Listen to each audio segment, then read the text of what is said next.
Chapitre 1, le fondement du mensonge. Ryan Mitchell se tenait dans son bureau, les yeux rivés sur la photo encadrée posée sur son bureau, une photo de leur 10e anniversaire de mariage. Le sourire radieux de Brenda semblait alors sincère, sa main posée sur sa poitrine, tandis qu'il posait au complexe hôtelier de Cabo.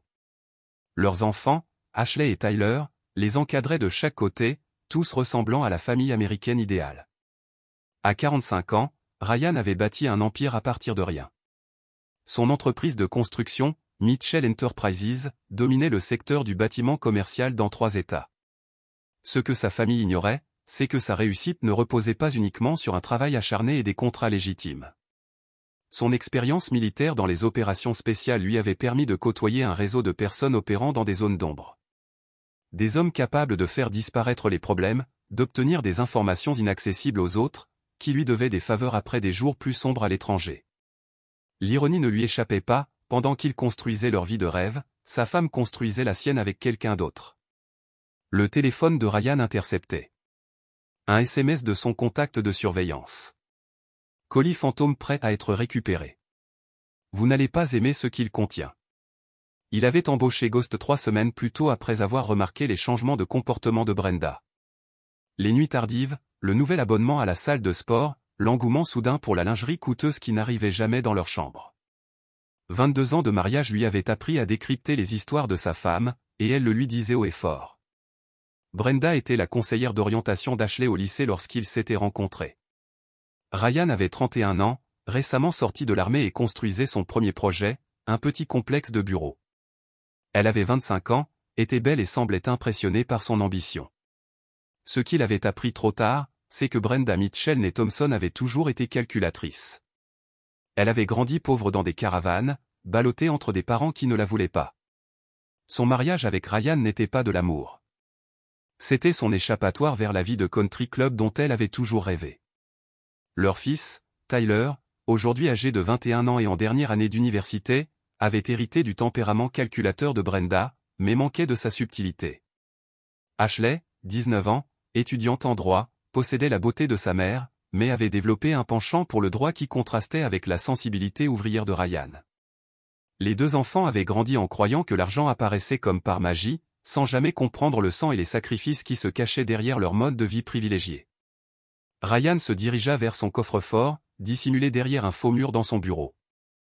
À l'intérieur se trouvaient des documents qui racontaient une histoire différente de celle que sa famille connaissait, des citations militaires classifiées, des numéros de comptes bancaires et des adresses offshore, des listes de contacts de personnes dont les services ne pouvaient être annoncés dans les pages jaunes, et surtout, des profils psychologiques détaillés qu'il avait établis sur chaque membre de sa famille au fil des ans, une habitude héritée de ses années de renseignement, devenue une seconde nature. Il avait toujours su que ce jour viendrait. Les gens révèlent leur vraie nature lorsqu'on les met à l'épreuve. Et Ryan mettait inconsciemment sa famille à l'épreuve depuis des années. Petite trahison, petit mensonge, moment où il choisissait la commodité plutôt que la loyauté. Il les avait tous classés, espérant ne jamais avoir besoin de s'y référer. Le téléphone de la maison sonna. La voix de Brenda provenait de la cuisine, artificiellement joyeuse, tandis qu'elle parlait à quelqu'un. Ryan activa l'enregistreur qu'il avait installé des semaines auparavant. Oui, moi aussi, j'ai hâte. Ryan sera absent toute la journée de jeudi pour cette inspection de chantier à Denver. On aura enfin tout l'après-midi. Son rire était léger, insouciant, le même qui l'avait charmé 22 ans plus tôt. Todd, tu sais que je ne peux pas continuer comme ça. Il faut qu'on prenne une décision vite. Todd Garrison. Ryan s'en doutait, mais entendre son nom le confirma. Todd habitait 4 maisons plus loin, marié à la discrète Linda Garrison avec leurs 3 jeunes enfants. Ingénieur logiciel, il travaillait à domicile, ce qui lui donnait de nombreuses occasions de s'éclipser discrètement. Ryan l'avait aidé à emménager 5 ans plus tôt. Il l'avait même recommandé pour le comité de surveillance de quartier. La conversation continua. J'organise un barbecue pour la fête du travail. Toute la famille de Ryan sera là. Le timing était parfait pour ce dont nous avions parlé. Tout le monde pense que tu es juste le voisin serviable. Ryan a coupé le fil et a passé un appel. Fantôme, j'ai besoin de tout ce que tu peux trouver sur Todd Garrison. Et je dis bien tout. Dossier financier, historique de navigation, antécédents familiaux. J'ai aussi besoin d'une surveillance chez moi à partir de demain.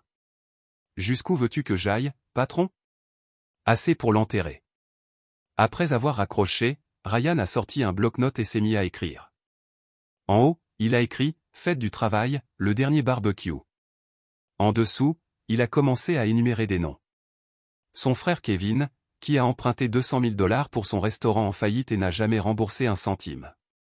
Sa sœur Lisa, qui avait volé les bijoux de leur mère à sa mort et les avait vendus pour de l'argent de la drogue. Ses parents, qui n'avaient jamais soutenu son service militaire, mais adoraient dépenser l'argent qu'il lui rapportait. Ses enfants, qui le regardaient comme un distributeur automatique, mais n'avaient pas appelé pour son anniversaire. Et au centre de tout ça, Brenda et Todd, qui préparaient quelque chose pour la fête du travail où tout le monde pensait qu'il n'était que le voisin serviable. Ryan avait survécu à 3 missions en Afghanistan en ne sous-estimant jamais ses ennemis et en ne faisant preuve d'aucune pitié envers ceux qui trahissaient leur confiance. Sa famille était sur le point d'apprendre que l'homme qui subvenait à leurs besoins toutes ces années n'était pas l'entrepreneur inoffensif qu'ils croyaient connaître. Il ouvrit son ordinateur portable et commença à se renseigner sur les achats immobiliers dans des États sans traité d'extradition. Si sa famille voulait voter pour le destituer, il veillerait à ce qu'ils comprennent le véritable coût de leur décision. Le fondement mensonger sur lequel ils avaient tous bâti leur vie était sur le point de s'effondrer, et Ryan Mitchell comptait bien contrôler chaque instant de cet effondrement. Chapitre 2. Le piège parfait. La fête du travail arriva sous un ciel sans nuages et une chaleur inhabituelle. Ryan se tenait à la fenêtre de sa chambre, regardant Todd Garrison charger des caisses de bière dans son camion de l'autre côté de la rue. L'homme ignorait qu'il était surveillé depuis une semaine, ni que Ryan était désormais au courant de ses dettes de jeu, de ses cartes de crédit secrètes et de la police d'assurance vie qu'il avait récemment triplée pour sa femme, Linda. Le dossier de renseignement de Ghost avait été exhaustif. Todd ne trompait pas seulement Brenda. Il croulait sous les dettes des jeux d'argent en ligne et détournait l'argent de ses clients freelance. Plus intéressant encore était le profil psychologique de Todd. Un narcissique aux tendances sociopathes qui avait déjà eu 3 liaisons, chacune se terminant par lassitude ou par une cible plus avantageuse. Le téléphone de Ryan affichait un SMS d'Ashley. « Papa, amenant mon nouveau petit ami Cole au barbecue. J'espère que ça ne te dérange pas. » Un visage souriant, des yeux souriants. Il souriait d'un air sombre. Le petit ami d'Ashley avait en réalité 28 ans, était marié et trafiquant de drogue de bas étage, rencontré lors de fêtes étudiantes. Les contacts de Ryan avaient fourni une documentation détaillée des activités de Cole, notamment des photos d'Ashley participant à des transactions. Sa fille avait hérité du talent de sa mère pour choisir le mauvais homme. La matinée se passa en préparatifs minutieux. Ryan avait installé des micro-caméras dans le garage et le jardin, toutes connectées à un flux en direct surveillé par Ghost. Plus important encore, il avait passé la semaine précédente à établir des alibis et des traces écrites qui seraient cruciales pour la suite. À midi, la famille commença à arriver. Kevin arriva le premier, déjà ivre, se plaignant des demandes d'augmentation de pension alimentaire de son ex-femme. Lisa suivit avec son dernier petit ami, un homme tatoué nommé Snake, qui ne cessait de surveiller les affaires de Ryan avec un calcul évident. Ses parents arrivèrent dans la Mercedes que Ryan leur avait offerte. Sa mère critiqua aussitôt les choix de Brenda au menu, tandis que son père s'installa dans la chaise longue la plus chère de la terrasse sans en reconnaître le prix. Tyler sortit de la maison, après être rentré de l'université pour le week-end, les yeux rouges et les signes révélateurs d'une consommation de cocaïne. Il abandonna ses études de médecine sans prévenir personne, se consacrant à une carrière musicale entièrement financée par l'argent de Ryan. Le garçon serra son père dans ses bras avec un enthousiasme fin avant de lui demander immédiatement un petit prêt pour payer ses heures de studio. L'après-midi avançant, Ryan observa sa famille avec le regard détaché d'un agent des services secrets.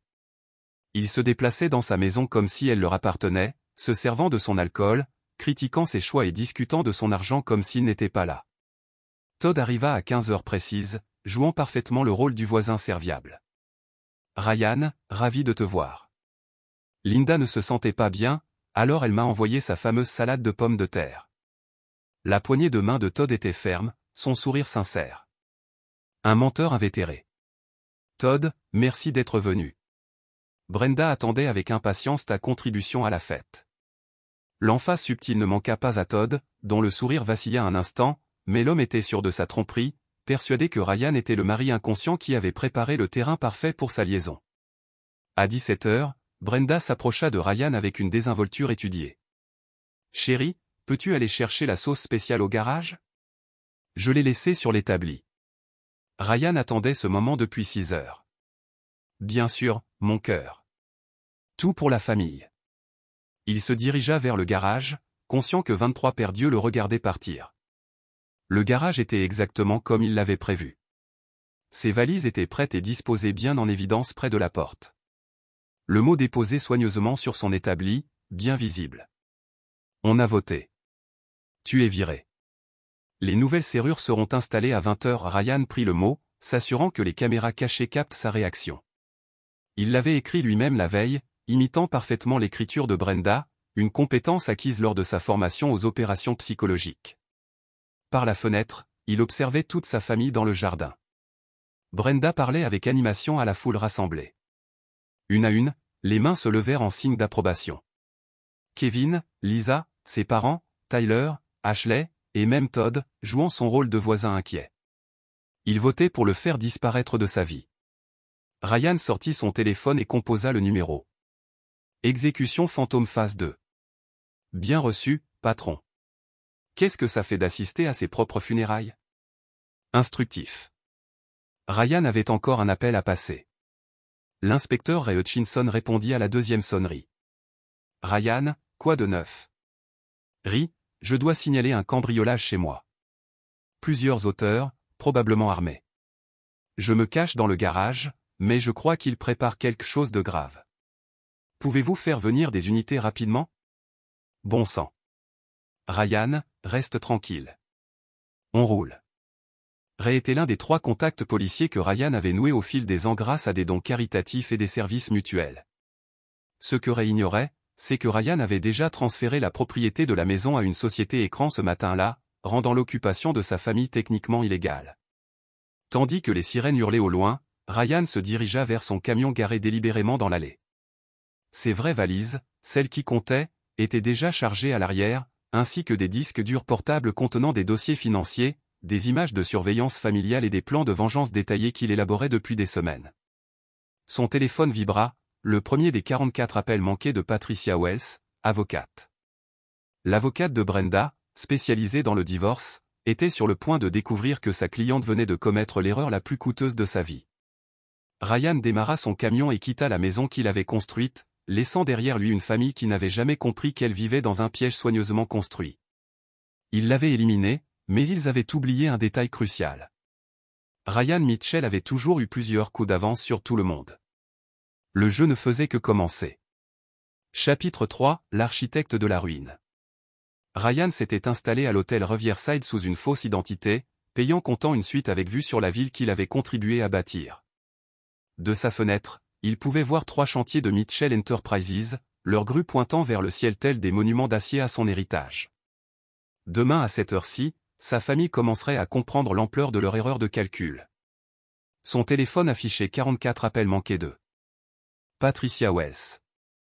Ryan se servit un whisky et la rappela. « Monsieur Mitchell, Dieu merci. Il faut qu'on se parle immédiatement. Il y a eu un grave malentendu. Madame Wells. » La voix de Ryan exprimait l'autorité froide dont il avait fait preuve lors des interrogatoires ennemis. « Laissez-moi vous faire gagner du temps.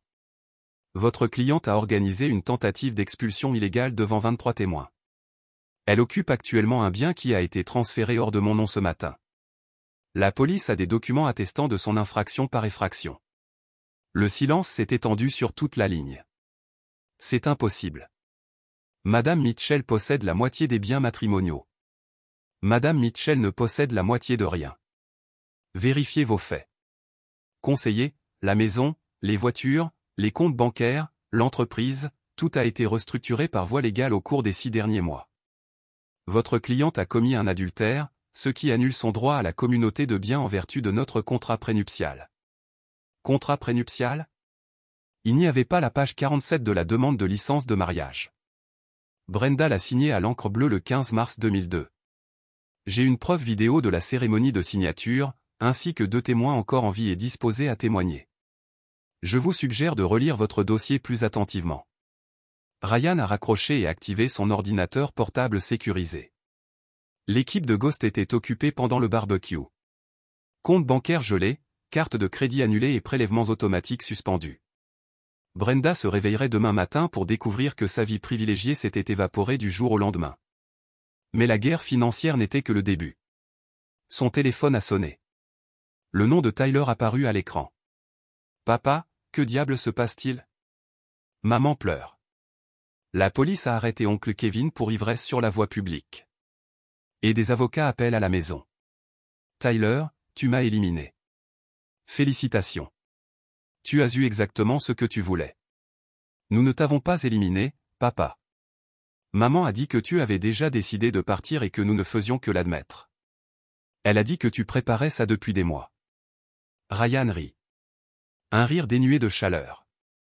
Ta mère a de nombreux talents, fiston. Dire la vérité n'en fait pas partie. Mais puisque tu appelles, laisse-moi te dire un peu la vérité.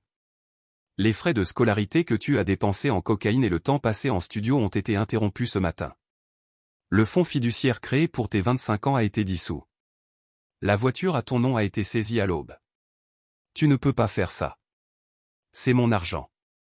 Ça n'a jamais été le tien, Tyler. C'était ma générosité, que tu as confondue avec un droit. Apprends la différence. L'appel suivant provenait d'Ashley, la voix tremblante de larmes. Papa, s'il te plaît, rentre à la maison. Maman dit que c'est une erreur, que tu es en train de faire une dépression nerveuse. Cole dit qu'on devrait appeler la police et signaler ta disparition. Ashley, ton petit ami, Cole, est marié et père de 2 enfants à Phoenix. Il vend aussi de la méthamphétamine à des étudiants, ce qui fait de toi une complice de crimes fédéraux liés à la drogue. Je te suggère de prendre tes distances avec lui immédiatement. Comment vas-tu faire? Tu nous espionnes. Je protège cette famille depuis 22 ans. Tu as confondu protection et faiblesse. Une autre leçon coûteuse que tu vas apprendre. Le dernier appel de Ryan de la soirée était destiné à Linda Garrison. Elle a répondu à la première sonnerie, la voix étranglée par la confusion et la trahison. Monsieur Mitchell, je viens d'apprendre pour Todd et votre femme. Je suis vraiment désolé. Je n'en savais rien. Linda, j'ai besoin que tu m'écoutes attentivement. Ton mari a détourné l'argent de ses clients pour payer des dettes de jeu. Demain matin, les preuves de ces crimes seront remises au FBI. Vous avez environ 12 heures pour vous protéger, vous et vos enfants. Emmenez-les chez votre sœur, en Oklahoma. N'emportez rien de traçable. Je ne comprends pas. Pourquoi m'aidez-vous? Parce que vous êtes innocent et que je ne punis pas les innocents. Après avoir raccroché, Ryan a ouvert une bouteille de Mako en 30 ans, cadeau d'un client reconnaissant, et a commencé à examiner la 3e phase de son plan de vengeance. L'équipe de Ghost avait été extraordinairement minutieuse. Ils ont documenté chaque crime financier, chaque trahison personnelle, chaque moment de faiblesse dont sa famille avait fait preuve au fil des ans. Mais la véritable vengeance de Ryan ne serait ni légale ni financière. Elle serait personnelle. À 23h47, sa messagerie sécurisée a sonné avec un message de Ghost. Colis livré. Todd s'apprête à vivre la pire matinée de sa vie. Ryan a souri et a levé son verre aux lumières de la ville en contrebas. Sa famille l'avait banni de leur vie, croyant qu'il n'était qu'un entrepreneur d'âge mûr, ramolli par la vie en banlieue. Ils avaient oublié que Ryan Mitchell avait été l'homme que l'armée appelait autrefois lorsque d'autres agents échouaient. Quand des situations exigeaient quelqu'un prêt à franchir des limites que d'autres n'aborderaient pas. Demain, il s'en souviendrait. Chapitre 4. Le prix de la trahison. Ryan se réveilla à 5 heures du matin. Une habitude de l'époque militaire que la vie en banlieue n'avait jamais rompue. Sa suite d'hôtels était silencieuse, à l'exception du vrombissement de la climatisation et du grondement lointain de la circulation matinale. Il avait dormi profondément pour la première fois depuis des mois. Le poids des faux-semblants s'était enfin relâché de ses épaules. Son téléphone affichait 17 nouveaux messages, autant de variations de panique et de confusion de la part des membres de sa famille découvrant leur nouvelle réalité. Il les supprima sans les lire. À 6h15, l'ordinateur portable sécurisé de Ryan sonna avec un message crypté de Ghost. Le colis de Todd était livré. FBI en action. À vous de jouer, patron. Ryan ouvrit son système de surveillance pour observer la routine matinale de Todd Garrison. L'homme était assis à sa table de cuisine, ordinateur portable ouvert, lorsque 3 SUV noirs se sont garés dans son allée. Des agents du FBI et des équipements tactiques encerclèrent la maison tandis que la tasse de café de Todd glissait de ses mains tremblantes. La beauté de la destruction de Todd résidait dans son authenticité. Ghost n'avait fabriqué aucune preuve. Il avait simplement compilé et présenté les véritables crimes de Todd dans un format qui exigeait l'attention du gouvernement fédéral, fraude électronique, vol d'identité, fraude fiscale et détournement de fonds de clients. Des années d'activité criminelle que Todd pensait cachées dans l'ombre numérique. Le téléphone de Ryan sonna. Le nom de Brenda apparut à l'écran. Ryan, tu dois arrêter ça. Todd a été arrêté. Des agents du FBI sont chez nous et te posent des questions. Que as-tu fait? Je n'ai rien fait à Todd, Brenda. Ces crimes sont entièrement de sa faute. J'ai simplement veillé à ce qu'il reçoive l'attention appropriée. C'est insensé. Tu détruis des vies à cause d'un malentendu. Un malentendu? La voix de Ryan portait 22 ans de trahison accumulée. C'est ça que tu appelles 18 mois d'adultère? C'est ça que tu appelles organiser ma famille pour qu'elle vote pour me chasser de ma propre vie? On ne t'a pas chassé. J'essayais de te surprendre en intervenant. Tout le monde s'inquiétait de ton comportement, de ta paranoïa. Todd m'aidait à m'organiser. Brenda, arrête de mentir. J'ai des enregistrements. Le silence s'est prolongé sur la communication jusqu'à ce que la façade soigneusement construite de Brenda finisse par craquer. Tu as enregistré nos conversations. C'est une écoute illégale. Dans notre État, le consentement d'une seule personne est nécessaire pour l'enregistrement. J'ai consenti à enregistrer mes propres conversations. Tout ce que j'ai fait est parfaitement légal. Légal ne rend pas juste. Ryan, nous sommes mariés depuis 22 ans. J'ai fait une erreur, mais cela ne justifie pas cette réponse nucléaire. Ryan regardait par la fenêtre de son hôtel la ville qu'il avait contribué à façonner. Brenda, tu n'as pas fait d'erreur. Les erreurs sont accidentelles.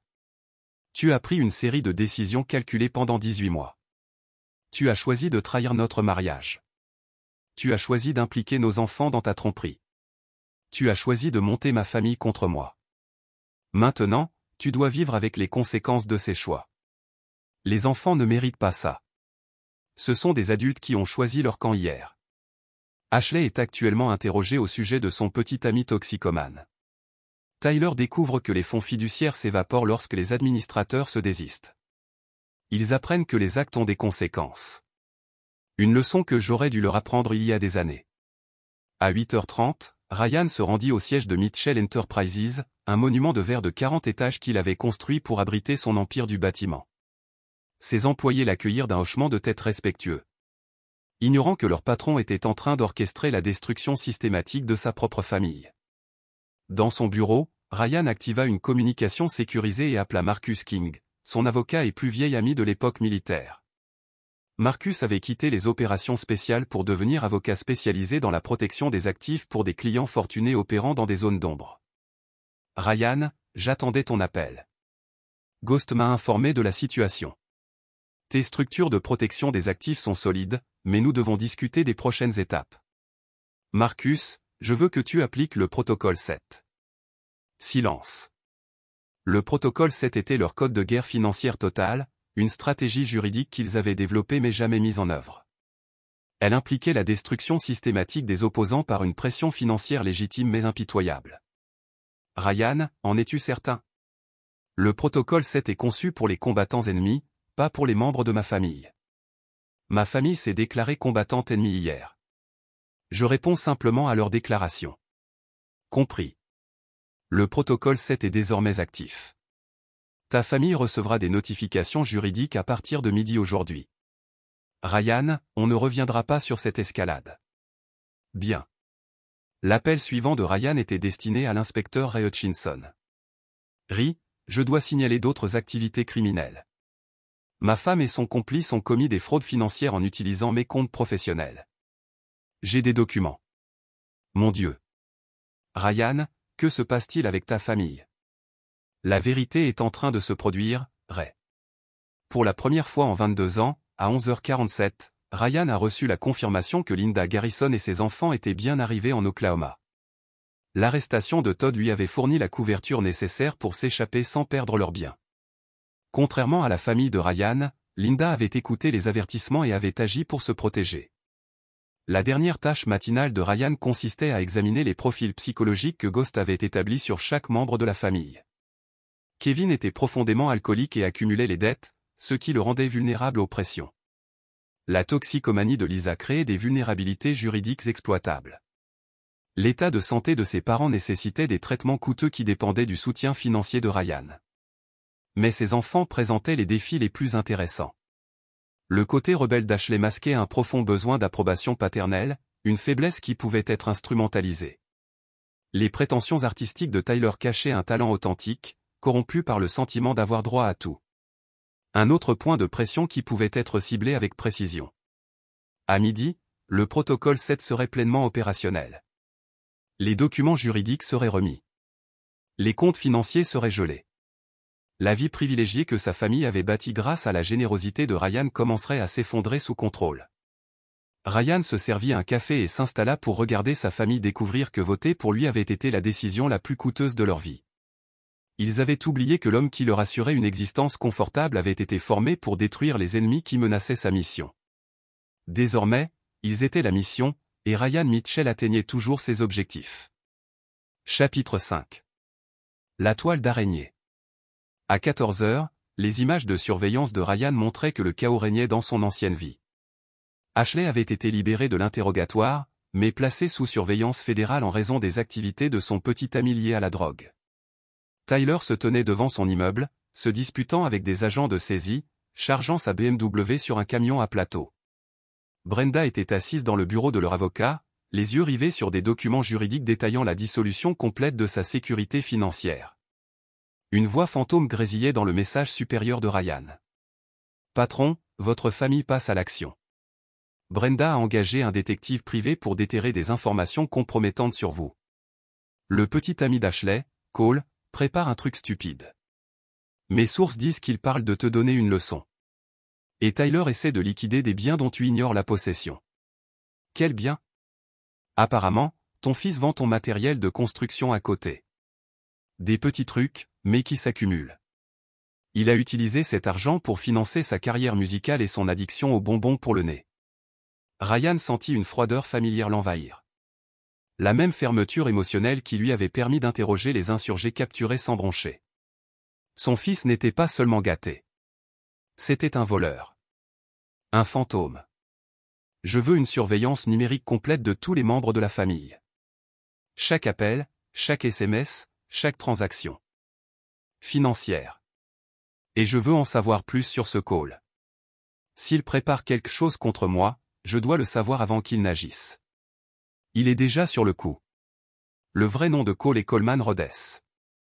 Il fait l'objet de mandats d'arrêt dans 3 États, principalement liés à la drogue. Ta fille l'aide à blanchir de l'argent en achetant de fausses œuvres d'art. Les filles ont un talent pour le crime, probablement hérité de toi. Le téléphone sécurisé de Ryan vibra, un appel de Marcus King. Ryan, nous avons des complications. Le nouvel avocat de votre femme est Harold Blackstone. Il sollicite l'aide des juges avec lesquels vous avez travaillé. Apparemment, Brenda prétend que vous avez subi une dépression nerveuse et exige une audience d'aptitude. Stratégie intéressante. Quel est votre avis? Dangereux. Blackstone a des relations. Et il est doué pour dépeindre les hommes riches comme instables lorsqu'ils protègent leurs biens contre des épouses infidèles. Il a déjà déposé des requêtes mettant en cause votre état mental et exigeant le gel immédiat de vos avoirs. Ryan se dirigea vers la fenêtre de son bureau, regardant le chantier où ses équipes construisaient un autre complexe commercial. Marcus, il est temps de rendre la police d'assurance. Laquelle? Celle que je construis depuis 22 ans. Chaque conversation, chaque trahison, chaque crime commis par ma famille pensant que je n'y prêtais pas attention. Il est temps qu'ils apprennent que j'ai tout documenté. Ryan, un tel niveau de surveillance de votre propre famille pourrait mal tourner au tribunal. Ils n'iront pas au tribunal. Ils plieront quand ils verront ce que j'ai. Ce soir-là, Ryan est retourné à sa suite d'hôtel et a trouvé Ghost qui attendait dans l'ombre. Un homme grand et mince, aux yeux pâles et aux mains marquées de cicatrices témoignant d'une violence subie plutôt que d'une violence infligée. Il faut qu'on parle, patron. Votre situation familiale s'aggrave plus vite que prévu. Ghost a activé un ordinateur portable et a affiché des images de surveillance. L'écran montrait Cole Rhodes rencontrant deux hommes devant un bar du centre-ville. De l'argent a changé de main, ainsi que ce qui semblait être des photos. Cole a engagé des hommes musclés du coin, avec des casiers judiciaires pour agression et effraction. Ils ont des photos de votre hôtel, de vos bureaux, de vos itinéraires habituels. Cole les paie pour vous envoyer un message. Ryan a étudié les visages à l'écran. Combien les paie-t-il? 10 000 $. Moitié à l'avance, moitié après votre hospitalisation. Et Cole reçoit cet argent de votre fille. Ashley a liquidé sa collection de bijoux et vidé son compte épargne. Elle pense aider son petit ami à protéger la famille de votre prétendue rupture. Ryan sentit quelque chose se briser au plus profond de lui. Sa fille, la petite fille qui grimpait sur ses genoux pour lui demander de lui lire des histoires avant de dormir, finançait un attentat contre lui. La trahison était si totale, si absolue qu'elle atteignait une sorte de perfection mathématique. Fantôme, je veux que ces deux hommes soient arrêtés ce soir. Fabriquez des preuves si nécessaire. C'est déjà fait. Ils seront arrêtés dans leur pourport d'armes. Cole perdra son argent et sa protection. Parfait. Maintenant, je veux que vous organisiez une réunion avec ma famille. Toute ma famille. Demain soir. Lieu neutre. Chef. C'est tactiquement déconseillé. Votre fils parle d'apporter une arme à feu lors de toute confrontation. Votre frère Kevin est suffisamment désespéré pour tenter une bêtise. Ça pourrait vite mal tourner. Ryan sourit et Fantôme recula instinctivement. C'était l'expression qu'avait Ryan en Afghanistan lorsqu'il se préparait à interroger des cibles de haute valeur. Un regard d'anticipation prédatrice qui avait terrifié les combattants ennemis. Fantôme l'est, c'est exactement ce que je veux. Il est temps que ma famille comprenne à qui elle a vraiment affaire. Et s'ils refusent de se rencontrer, ils ne refuseront pas, car demain matin, ils recevront des vidéos de toutes leurs conversations des 6 derniers mois. Chaque trahison, chaque mensonge, chaque instant où ils ont cru que je ne les écoutais pas, ils comprendront que je monte un dossier contre eux depuis des années, documentant leurs crimes et leurs déloyautés avec la patience d'un homme qui comprend que la vengeance est un plat qui se sert avec une précision absolue.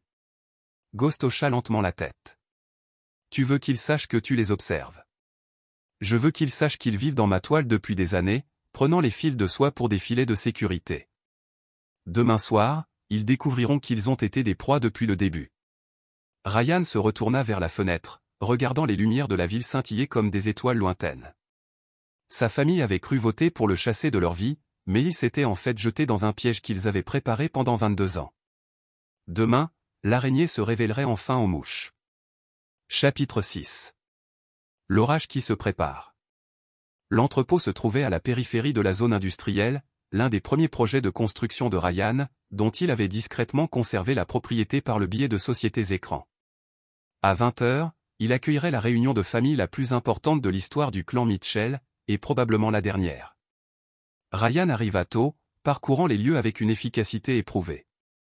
L'équipe de Ghost avait installé un équipement de surveillance sophistiqué et de multiples voies de sortie. Plus important encore, elle avait installé des champs de brouillage électronique pour empêcher quiconque d'enregistrer les événements de la soirée. Ce qui se passait dans l'entrepôt n'existerait plus que dans les mémoires. À 19h45, les véhicules commencèrent à arriver sur le parking. Le pick-up rouillé de Kevin arriva en premier, suivi de la Honda empruntée par Lisa. La Mercedes de ses parents arriva pile à l'heure.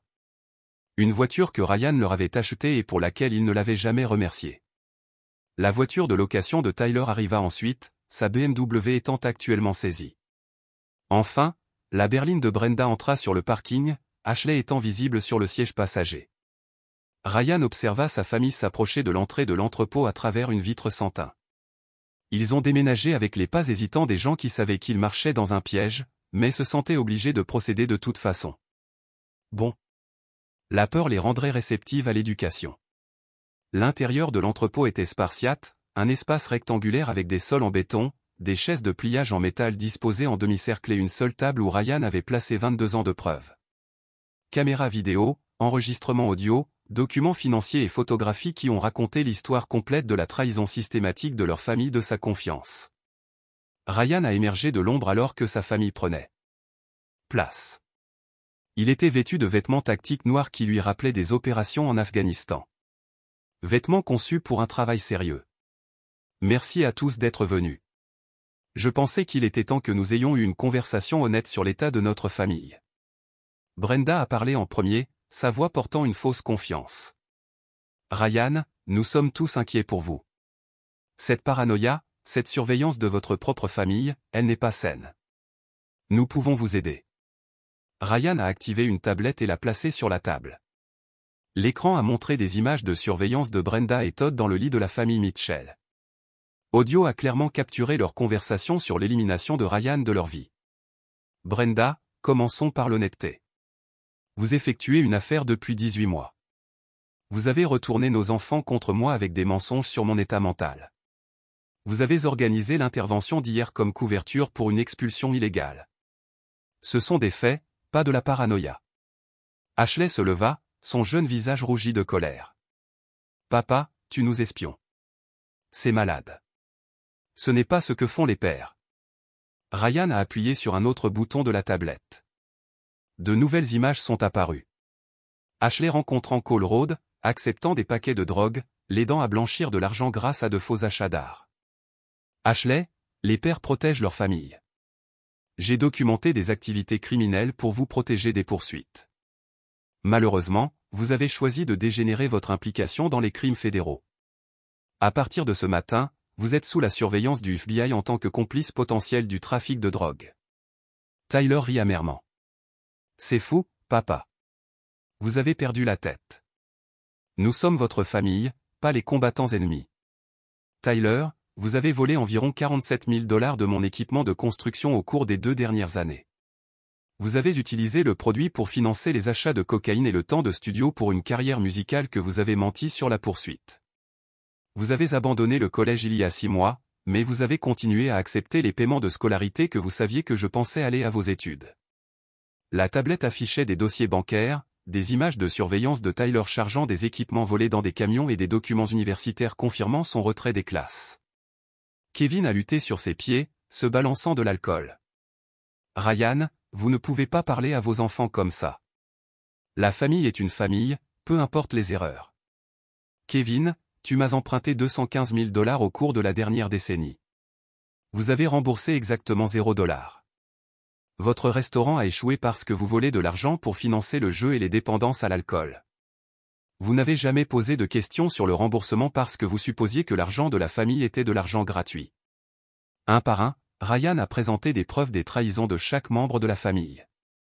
Le vol de bijoux de leur mère de Lisa vendu à l'achat de drogue, les plaintes de ses parents concernant son service militaire tout en exigeant simultanément qu'il finance leur style de vie de retraite.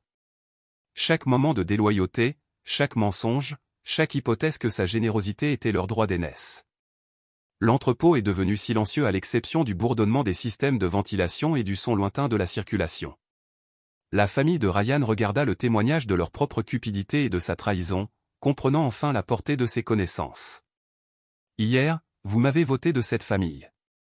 Vous avez supposé que j'étais faible, que j'accepterais votre décision et que je disparaissais tranquillement dans le divorce et la non-pertinence. Vous avez oublié que j'ai chassé des gens pour gagner ma vie, que j'ai survécu à 3 tournées de combat en ne sous-estimant jamais les ennemis et ne faisant jamais de miséricorde à ceux qui ont trahi la sécurité opérationnelle. Ryan se leva et se dirigea vers la table, ses mouvements prédateurs et précis. Alors, voici ce qui va se passer. Vous allez quitter cet entrepôt et ne plus jamais me contacter. Vous allez accepter les conséquences financières de vos choix sans contestation judiciaire ni plainte publique. Vous allez disparaître de ma vie aussi complètement que vous m'avez voté de la vôtre. Brenda a trouvé sa voie. Et si nous refusons? Ryan sourit et chaque personne dans l'entrepôt a instinctivement reconnu l'expression d'un prédateur révélant ses dents. Ensuite, vous découvrirez des ennemis de vote au lieu de simples membres de la famille de la famille. Le feu lointain. La famille de Ryan a fait leur dernière erreur. La décision leur coûterait tout ce qu'il restait à perdre. Ryan a découvert son plan via Ghost Surveillance Network. Brenda, Ashley et Tyler avaient embauché un avocat criminel nommé Vincent Torres, un homme spécialisé dans la représentation des clients qui se sont battus. Leur stratégie était simple. Détruisez la réputation et les affaires de Ryan grâce à une campagne médiatique coordonnée, puis forcer un règlement financier grâce à la pression du public. La première salve est arrivée mardi matin. Ashley est apparue sur les nouvelles locales, des larmes qui coulent sur son visage alors qu'elle décrivait la rupture psychologique de son père et la surveillance paranoïaque de sa propre famille. Elle s'est peinte en tant que fille inquiète essayant de protéger son père mental malade de ses propres illusions dangereuses. Tyler a suivi avec une campagne sur les réseaux sociaux, publiant des clips audio soigneusement édités qui ont fait que les preuves documentées de Ryan sonnent comme les délires d'un homme instable. Les messages sont devenus viraux en quelques heures, peignant Ryan comme un riche homme d'affaires qui avait perdu la tête et persécuté sa famille innocente. Brenda a fourni la touche finale d'une interview dans le plus grand journal de la ville, décrivant 22 ans de mariage avec un homme qui, selon elle, avait toujours montré des signes de paranoïa et problèmes de contrôle. Elle a peint leur divorce comme une évasion courageuse d'une relation abusive. Mercredi soir, des manifestants s'étaient rassemblés devant le siège social des entreprises de Mitchell. Les activités de construction de Ryan étaient des contrats d'hémorragie alors que les clients se sont éloignés du magnate désarticulé. Leur flux de médias sociaux décrivait. Ghost a trouvé Ryan dans son bureau en regardant la couverture des nouvelles des manifestations sur plusieurs moniteurs. Boss, ils ont franchi chaque ligne. Votre entreprise subit de graves dommages. Votre réputation est déchiquetée sur chaque plateforme médiatique. Il joue pour Keeps maintenant.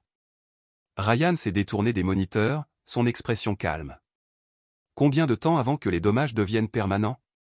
Peut-être une semaine après cela, le récit devient la vérité indépendamment des preuves.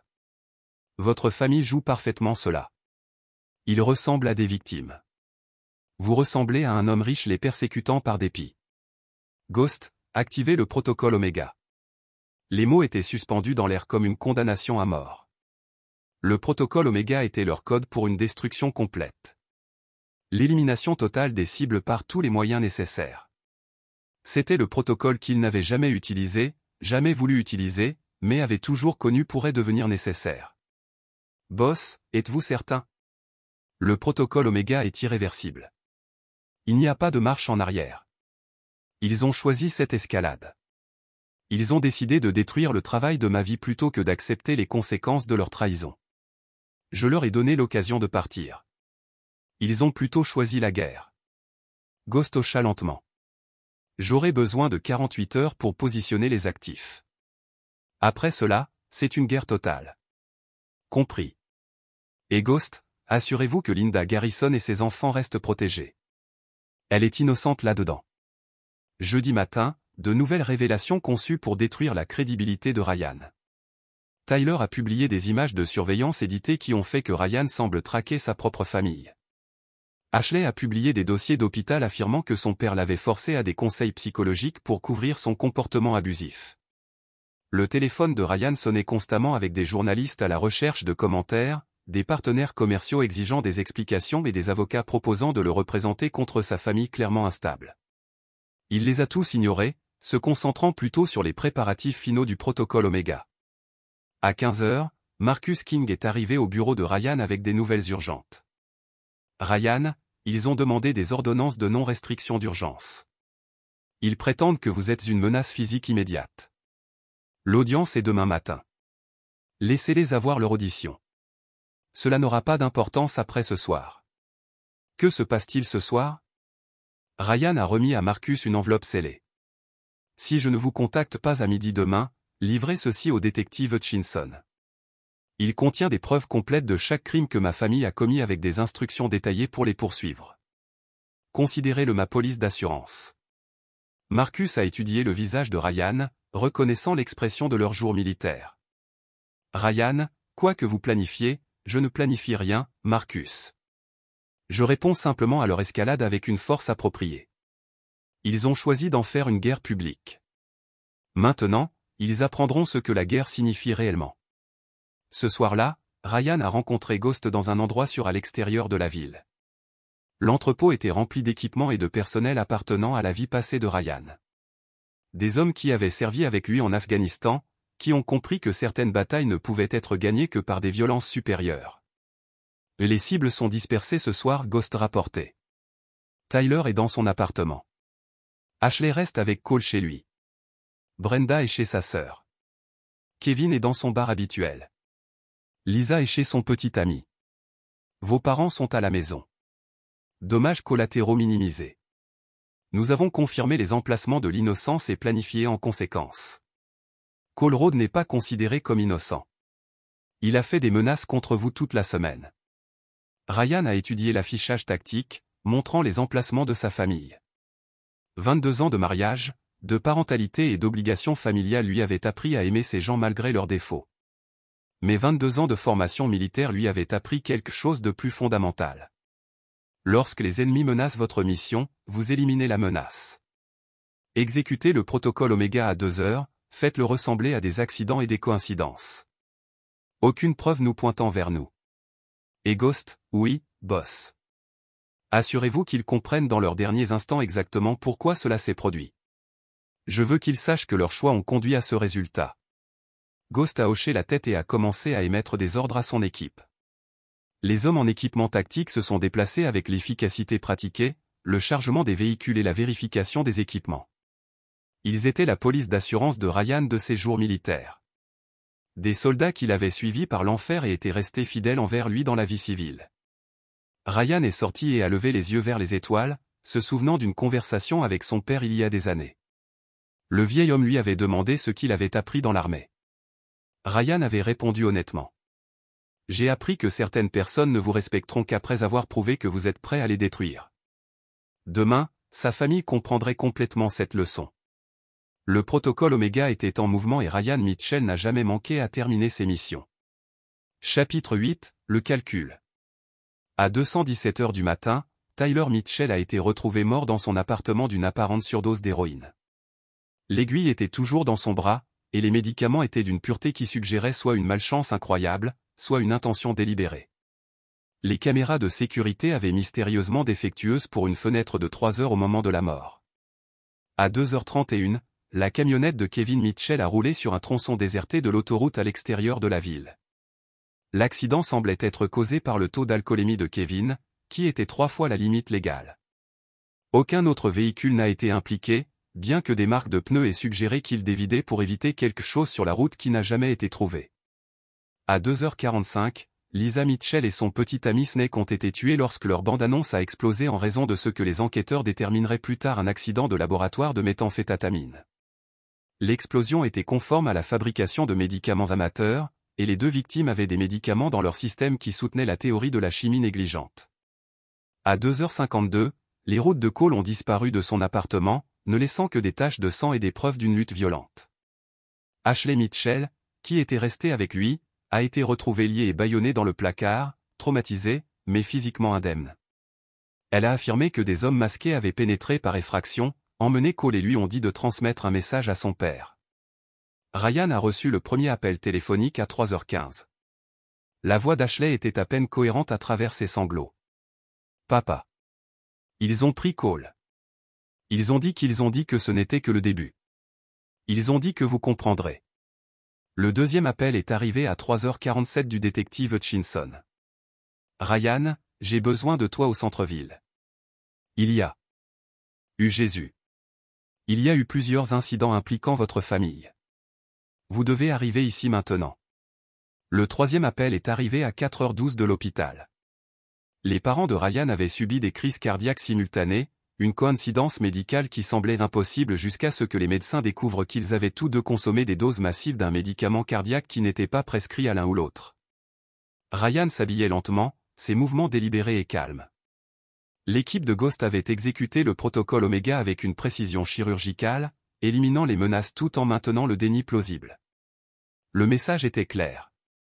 Crossing Ryan Mitchell a suivi des conséquences qui s'étendaient bien au-delà de la guerre financière ou juridique. Au poste de police, le détective Hutchinson ressemblait à un homme qui avait vieilli 10 ans et 4 heures. « Ryan, qu'est-ce qui se passe à votre famille ?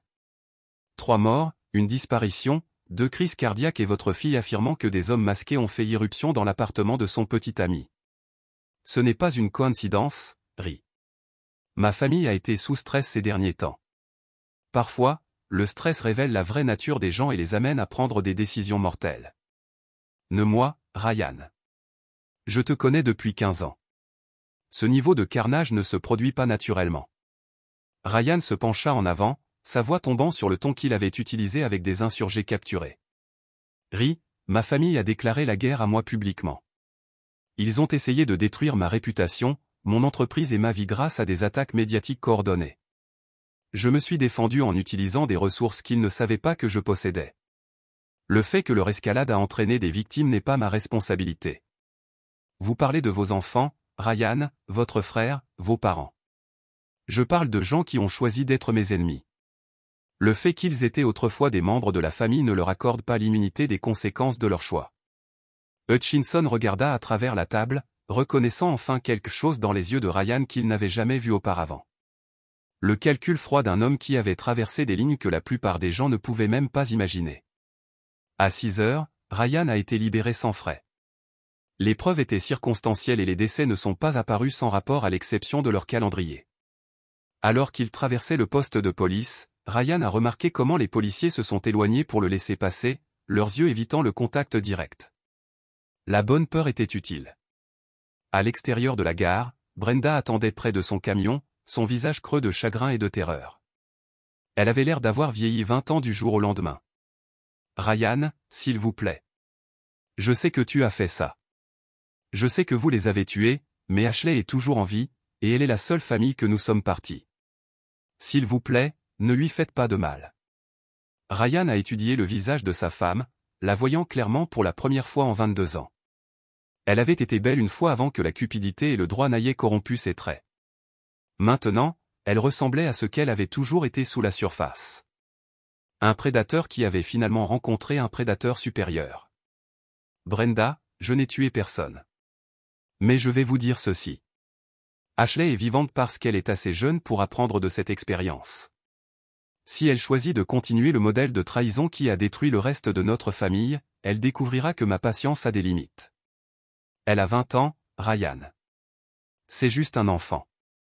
Elle est assez vieille pour financer des tentatives d'assassinat contre son père.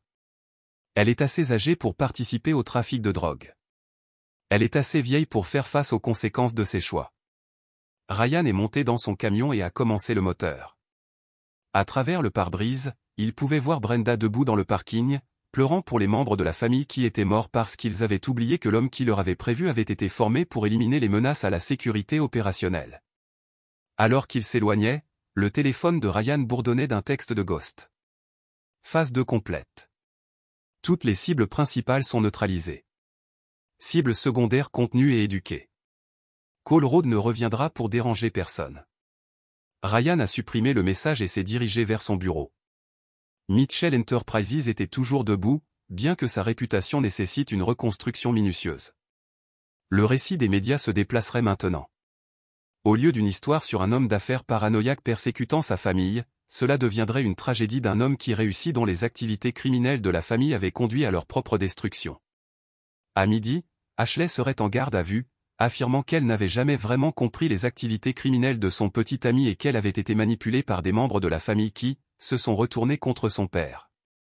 Les médias finiraient par la dépeindre comme le seul survivant d'une famille dont la cupidité et le comportement criminel avaient conduit à leur propre chute. Ce n'était pas la vérité, mais c'est l'histoire qui survivrait dans le dossier public. Ryan Mitchell avait remporté sa guerre, mais la victoire avait le goût des cendres et du sang. Sa famille avait disparu, éliminée par leur propre choix et sa compréhension supérieure de la façon dont les guerres ont été gagnées. Tout ce qui restait était de décider quoi construire à partir des ruines. Chapitre 9. Le Nouvel Empire. 6 mois plus tard, Ryan Mitchell se tenait dans le bureau du Penthouse de son empire reconstruit, regardant une ville qui avait appris à craindre et à respecter son nom dans une mesure égale. Mitchell Enterprises avait non seulement survécu au scandale familial, mais il était devenu plus fort. Sa réputation s'est transformée d'une entreprise de construction réussie en une entreprise dirigée par un homme qui ferait tout pour protéger ses intérêts. L'histoire officielle était devenue une légende locale. Un homme d'affaires prospère dont la descente de la famille dans le crime et la trahison avait conduit à leur propre destruction à travers une série de coïncidences tragiques. Ryan a été décrit comme le survivant, l'homme qui a tenté de sauver des membres de la famille qui ne pouvaient pas être sauvés de leurs propres impulsions criminelles. Ashley avait gardé sa fin de marché. Elle a déclaré que son père avait tenté d'avertir la famille de leurs dangereux associés, qu'il avait tenté d'interventions qui ont été rejetées et qu'elle était la seule à avoir écouté ces avertissements à temps pour se sauver. Elle avait déménagé à Seattle, a changé son nom et a commencé une nouvelle vie financée par un fonds en fiducie qui l'a obligée à maintenir un silence. absolue sur le vrai sort de sa famille. Linda Garrison avait demandé le divorce et remarié un homme bon en Oklahoma. Ryan lui avait fourni des preuves de manière anonyme qui lui avaient permis de recevoir tout dans le règlement ainsi que des paiements d'assurance vie qui ont assuré l'avenir de ses enfants. Elle lui a envoyé une carte de Noël chaque année avec un simple message. Merci pour l'avertissement. Ghost avait dissous son équipe après le protocole Omega, la plupart des opérateurs disparaissant dans des identités de couverture profondes autour du monde. Il était resté en tant que chef de la sécurité de Ryan, bien que les deux hommes comprenaient que leur relation avait fondamentalement changé. Il n'était plus un soldat et un commandant. Ils étaient des partenaires dans un complot qui ne pouvait jamais être discuté, jamais reconnu, jamais répété. Marcus King avait brûlé l'enveloppe scellée sans la lire. Comprendre que certaines connaissances étaient trop dangereuses à posséder. Il a continué en tant qu'avocat de Ryan, mais leur amitié avait mis fin à la nuit. Ryan a activé le protocole Omega. Certaines lignes une fois traversées ont redéfini toutes les relations en permanence. L'entreprise avait grandi de façon exponentielle. D'autres entreprises voulaient travailler avec Mitchell Enterprises, non seulement pour leur expertise en construction, mais pour la compréhension implicite que Ryan Mitchell était un homme qui pouvait résoudre des problèmes que d'autres entrepreneurs ne pouvaient pas gérer. Les contrats sont venus avec la garantie tacite que les obstacles, réglementaires, financiers ou personnels, serait éliminé avec une précision chirurgicale. La réputation de Ryan dans le monde des affaires a été chuchotée plutôt que parlée à haute voix.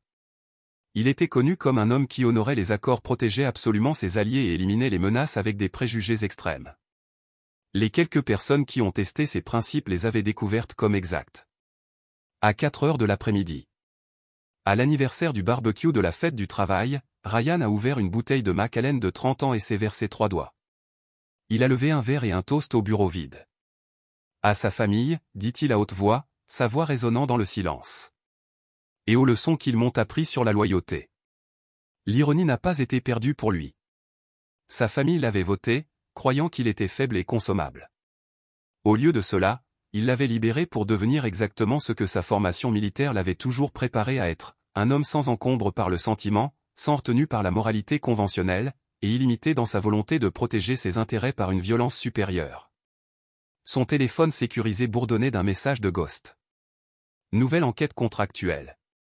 Le PDG du Fortune 500 avec un problème de révolte du conseil d'administration souhaite discuter des solutions permanentes. Intéressé?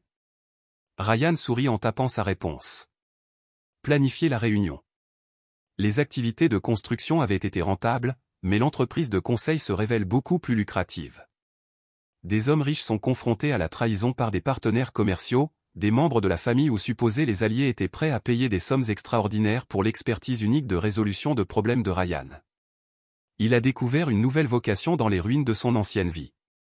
Au coucher du soleil, Ryan se dirigea vers son bureau en toute sécurité et retira une seule photo. La dernière photo prise de sa famille complète a été capturée à Tyler S. High School. Ils avaient tous l'air heureux, réussis, unifiés. Ce fut un beau mensonge qui avait duré exactement 6 ans avant que la réalité ne se révèle. Il a étudié chaque visage, se souvenant de qui ils avaient été avant la cupidité et la trahison les avait corrompus. Tyler avec son véritable talent musical, Ashley avec son intelligence rapide, Brenda avec ses compétences organisationnelles.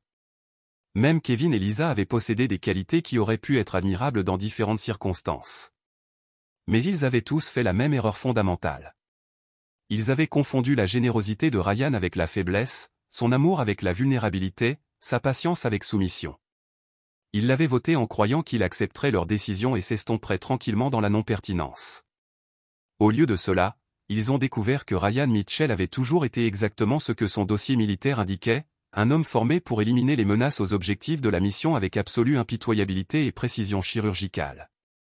Ryan a verrouillé la photo dans le coffre-fort et est retourné à son bureau. Demain apporterait de nouveaux contrats, de nouveaux problèmes nécessitant des solutions permanentes, de nouveaux clients qui avaient besoin de comprendre que certaines personnes étaient tout simplement trop dangereuses pour trahir. Il a construit sa première fortune en construisant des bâtiments qui représenteraient des générations. Maintenant, il construisait sa deuxième fortune en déconstruisant des problèmes qui ne pouvaient pas être résolus par des moyens conventionnels. Le barbecue familial avait été le dernier jour de son ancienne vie et le premier jour de son nouvel empire. Ses proches l'avaient voté, mais ils l'avaient en fait voté dans exactement ce qu'il avait toujours été destiné à devenir. Ryan Mitchell, Un homme qui n'a jamais pardonné, n'a jamais oublié et n'a jamais manqué de terminer ses missions. Les lumières de la ville scintillaient en dessous comme des étoiles dans un ciel conquéré, et Ryan a levé une dernière fois, pas pour pleurer ce qu'il avait perdu, mais pour célébrer ce qu'il avait gagné. Liberté. C'est là que notre histoire touche à sa fin.